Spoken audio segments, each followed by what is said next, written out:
Question number 10 है हमारा, मन पर किसी का बस नहीं है, वह रूप या उम्र का कायल नहीं होता। टुन्नू के इस कथन पर उसका दुलारी के प्रति किशोर जनित प्रेम व्यक्त हुआ है। किशोर जनित का मतलब है नई उम्र के बच्चों का प्रेम।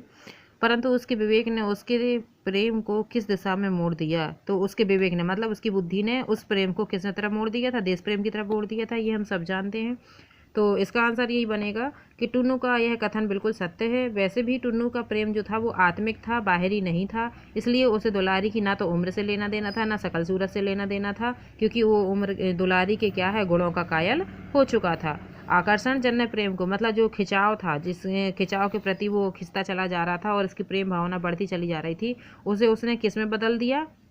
उसके विवेक ने, उसकी बुद्धि ने उसे क्या है, देश प्रेम की ओर मोड़ दिया, जो स्वार्थ से बिल्कुल क्या था, परे था, बिल्कुल अलग था। और यह प्रेम जो है वो सर्वोच्च कहलाता है, सबसे ऊपर के हिस्से में इसको रखा गया है, क्योंकि देश प्रेम से बड़ा कोई प्रेम नहीं होता है। देश प्रेम ही आत्मा की पवित्रतम भावना होती है। टुन्नू और दुलारी का प्रेम उनकी आत्मा द्वारा चालित होकर देश प्रेम में बदल गया। मतलब ये दोनों को एक दूसरे को चाहते रहे, लेकिन फिर भी कहीं ना कहीं इनकी खुद की चाहत जो थी वो कहीं आपस में ना मिलकर देश प्रेम के रूप में क्या है, मिली और दुनिया के लिए एक मिसाल कायम कर गई।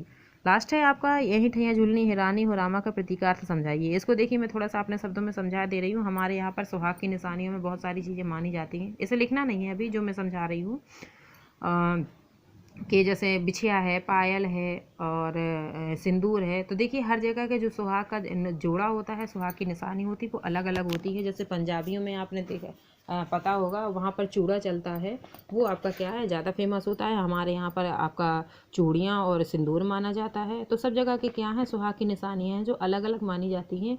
तो जहाँ की ये कहानी है वहाँ पर क्या है, जो नाक की बाली होती है, जानते हैं नाक की बाली मतलब जिसे हम लौंग कहते हैं या कील कहते हैं, वो क्या है, महाराष्ट्र तरफ जो है आपकी सुहाग की निशानी मानी जाती है। तो यहाँ पर उसी की बात कह रही है कि मेरी क्या है, कील खो गई है, मतलब मेरा सुहाग खो गया है और यहीं कहीं है, इसे क्या है, मेरी ढूंढने में मदद करो। अब चलते हैं आंसर की तरफ, जो आपको लिखना है।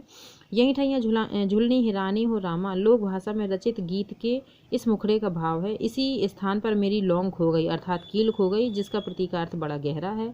नाक में पहने जाने वाली लौंग सुहाग का प्रतीक मानी जाती है। दुलारी एक गौन हारिन है, लेकिन मन रूपी नाक में उसने टुन्नू के नाम की लौंग पहन रखी है। सामने से नहीं पहनी है, मन में उसने मान लिया था कि यही मेरा पति है। अतः दुलारी के कहने का भाव है कि यह वही स्थान है जहाँ मेरा सुहाग बिखर गया या उजड़ गया। तो ये लेसन आपका कंप्लीट हुआ। थोड़ा सा टाइम लगा इस लेसन को कंप्लीट होने में। फिर भी आपको कहीं कोई दिक्कत हो रही हो तो आप हमसे पूछ लीजिएगा, क्लियर कर लीजिएगा। इस लेसन को कंप्लीट कीजिएगा, बाकी चीज़ें हम लोग कल कंप्लीट करेंगे।